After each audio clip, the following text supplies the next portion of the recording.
Hi everyone, Amer back again with another Mission Impossible episode review.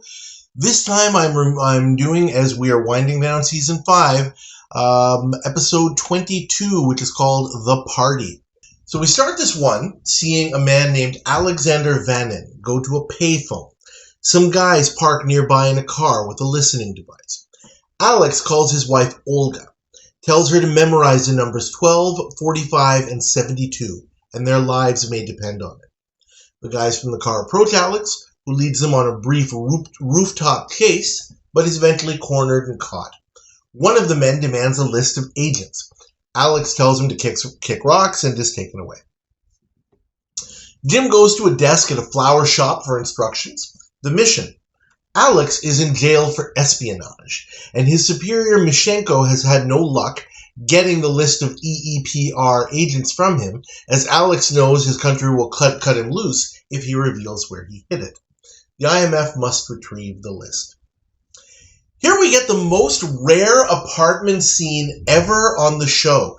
6 agents, full-on agents, not guest agents, including Willie and Doug. Though strangely, Sam Elliott is not in the opening credits, only Peter Lupus is. No idea why. The team discusses that the key is obviously the numbers Alex told Olga, but he has hypnotized himself to forget what they mean, unless his memory can be triggered by his wife.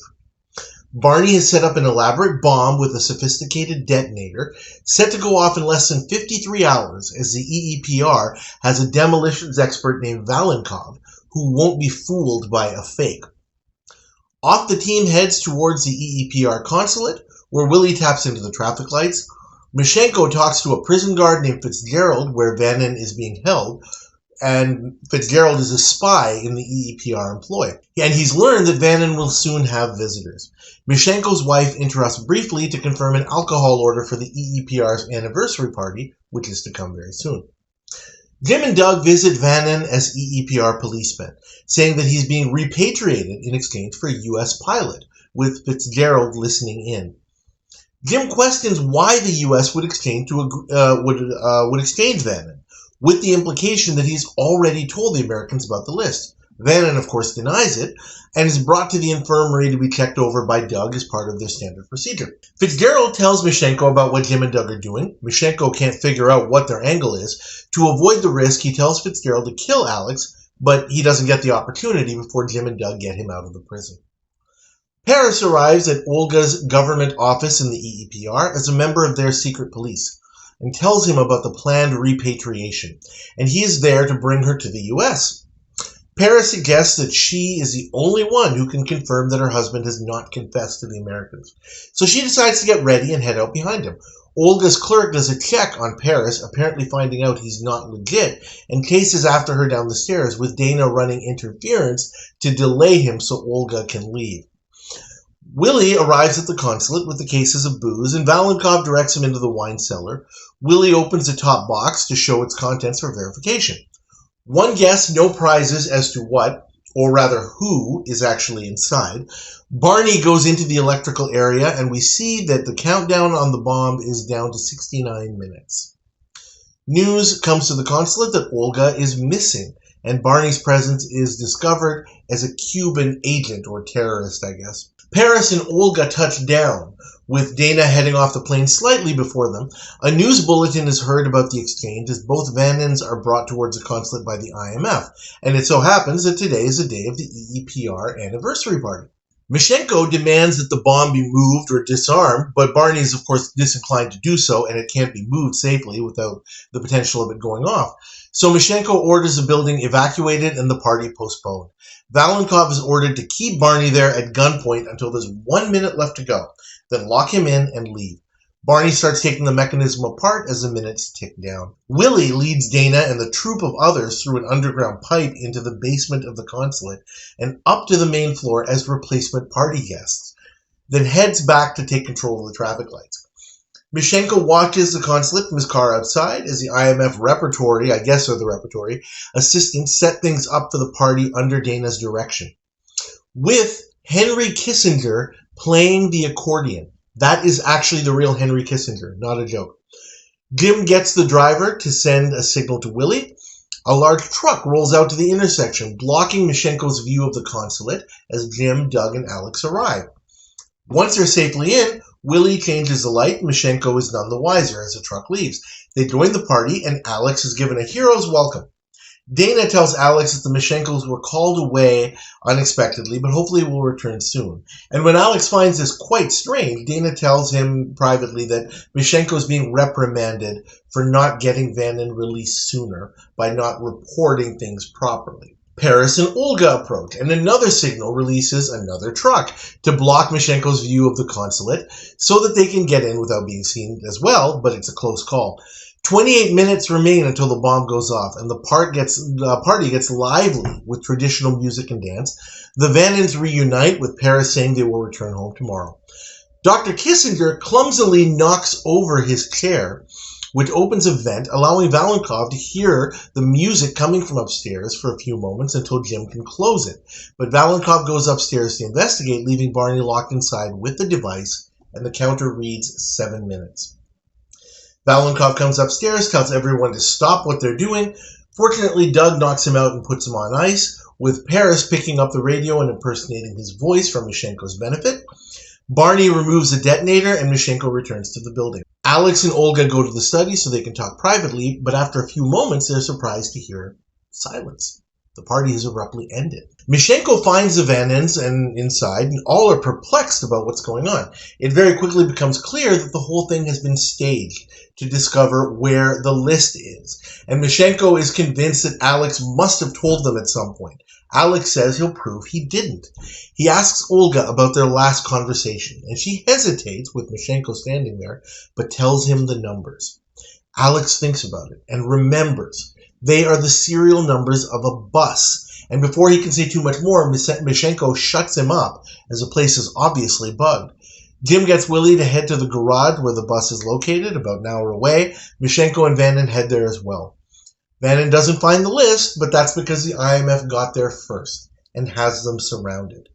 Mishenko offers to take Vanden off of Jim's hands, but Jim responds he can have him once he's done his jail time in the U.S. Mission accomplished. I'm going to give this episode a very solid B+. Starting with the good. This is a really well thought out and cogent plot. I was looking for plot holes, and I don't find any. There are a couple of really, really minor things that might be a little bit questionable, and I'm going to discuss those, but nothing to the point where you would just say, oh, come on, this is ridiculous. The moment where things go a bit awry with Valenkov hearing the music as one of those moments where, something small has to go wrong someplace. Even that is not too contrived, and it works. Just as a simple example, right? It really wouldn't be a fun show if everything went rat-a-tat-tat 100% of the time. Even in great episodes of the past, there's always been, that odd moment here or there where, something doesn't go quite right. It only takes a few seconds for the IMF to fix it, but that's just the nature of television with commercials and what. Other good things about this episode. This harkens back to some of the old school missions yet again. We've been saying that about a few of the episodes lately, surprisingly enough. This is a great blink and you miss it because it doesn't seem that way just because of the way that the story flows. But this is really a great, albeit unorthodox, Kansas City shuffle. There is a term that I have not used in quite some time when discussing these episodes because the IMF really hasn't used that for quite some time. Really refreshing to see it back because when it is done well, you can see that you get a good quality episode with a good story. This episode is also very unique, as I would say that this is the only Power of 6, the Power of 6 episode that there is on this show. There are a couple of episodes where we have had both Peter Lupus and Sam Elliott. I know for sure that they were both in the episode The Innocent from earlier this season. They will both actually be in an episode next season called Encore, and I think anybody who's familiar with the show knows some things about that one. That'll be a lot of fun once we get there, and that'll actually be pretty soon. But in terms of the power of 6, where all 6 agents are there in very, very key roles and actually have a fair bit to do with the episode, you're not going to find it other than here. So that's another thing that makes this one really, really good and especially unique. We've got fantastic guest stars here. We have Arthur Batanides, who we've seen in every episode in various forms. He started out in season 1 in The Frame as an IMF associate. He was one of the people who was basically a guest agent of sorts, I guess you could say. And he's appeared in several other roles and will continue to appear on the show. He's always fantastic. We've got Frank Marth as Alex Vannon. Good performance by him. Antoinette Bauer, who we've seen a few times. We saw her back in season 2 in The Slave, and we also saw her in season 4 in Phantoms. Is quite good as Olga in this one, in a supporting role. And of course, Alfred Ryder as Mishenko. I mentioned the few times that we have seen him that whenever he's there, it's a quality episode. And in some cases, it's because of his performance, or maybe just because of his presence, and maybe it's just kind of incidental. But he's always there. When he's there, I should say, you're going to get a good episode. He plays a very, very similar role here. In fact, almost the identical role, I guess you could say, as in the season 3 episode, The Diplomat, if you remember that one, with Fernando Lamas. In that one, just as in this one, he is equally as intelligent. He questions everything very smartly about, okay, why is this happening? What's going on here? What are the motives? All of that stuff. These are not your, traditional Mission Impossible villains. You wouldn't call them really villains here. They're antagonists. Obviously, they're kind of opponents of the IMF. So, as far as that goes, we can consider them in the same way as we do villains. Certainly, there's none of the kisses of death here. There's no lameness. There's no schmuckery. Certainly, there's none of these guest stars who you would consider the least bit unengaging. So, no problems there. Really, really good all around. For me, one of the big highlights of this episode was the sequence with Willie. As part of a team effort, but mostly Willie doing the grunt work, systematically blocking the view of the embassy entrance at key times to get the mission done. Coordinating those trucks to block Mishenko's view of the consulate. I said embassy, it's really a consulate, to get at those key times so he doesn't see the Vannons go in. That is some outstanding work there, and I really like that Willie, Peter Lupas got a chance to shine in that role. That right there is what really makes this the Power of 6 episode, because Willie does a lot of important work in this one, and I really, really like that. Moving on to some things that I'm not going to call bad, but I am going to say that, these would be the kind of little things that would keep this episode from being right up there amongst the elites, the AA- level. A couple of weird things, let me start with.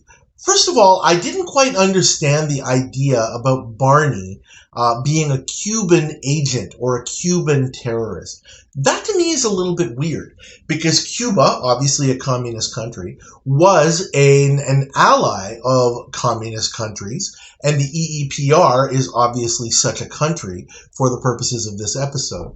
So I kind of didn't get that. Why would a Cuban person be involved in trying to sabotage the EEPR? It didn't make sense, and that was something that really kind of wasn't explained.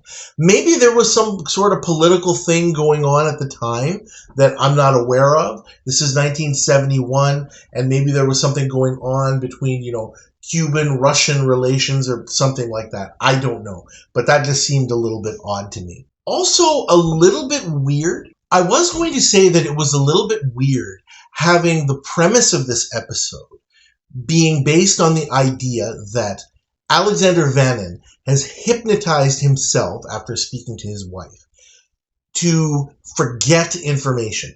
I'm not actually sure whether such a thing is even possible or documented. Leaving that aside, leaving aside that issue for the moment, it is at least a way to explain the premise of the episode. I can't think of a better way of doing that.